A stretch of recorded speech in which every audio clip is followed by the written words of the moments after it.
I'm Edie Lush, and I'm outside the Hub Culture Pavilion in Davos. Really pleased to be joined now by Mark Pollock.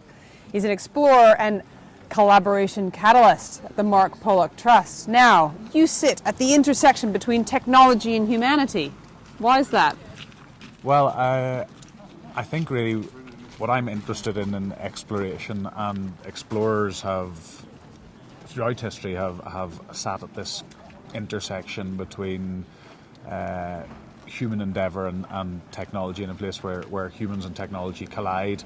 And it would seem that in the fourth industrial revolution, which Davos is all about this year, there are a new wave of pioneers and explorers who are using robotics and artificial intelligence and biotech to provide solutions for some of the big problems. And with the inability of humanity up to this point in history to find a cure for paralysis, I'm interested in this intersection of lots and lots of disciplines as we explore the possibility of a cure.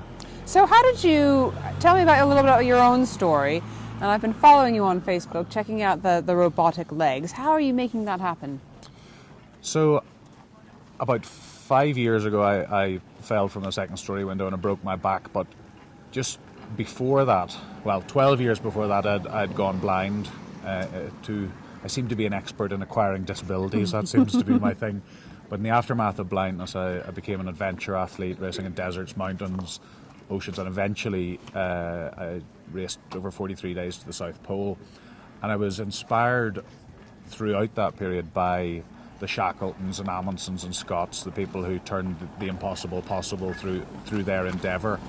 And in the aftermath of paralysis, it became very clear that the end game was staying alive and living life in a wheelchair. And I just figured there must be more Shackletons, Amundsens and Scotts out there. And these people, the modern explorers, are the neuroscientists, the physiologists, the robotic engineers, and people who are really pushing the fringes of what's possible in science. And we figured and found that there were loads of brilliant people, brilliant teams, being brilliant in isolation.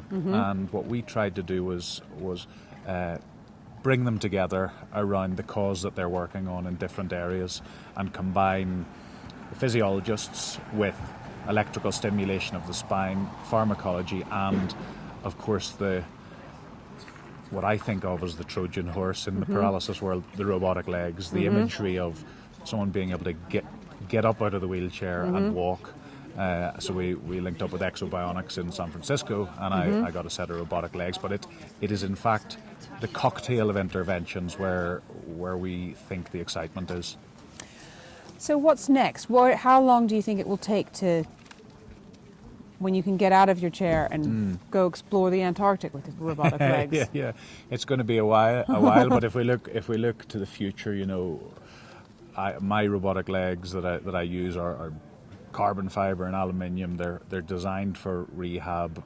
They're a first generation device, but you could envisage a time in the future when the technology of the robot is perhaps built into the joints. The motors may be built into the joints, or the materials might be soft when they're required to be soft, like clothing, and rigid when they have to be rigid during walking. But I'm less interested in the human augmentation and the technology taking over the human body. What I'm really interested and excited about are those interventions like the electrical stimulation of the spine, like the pharmacology, like the biological interventions that may allow the body to reignite its own systems. So I would hope that the robots are a temporary solution until the body is able to be fixed.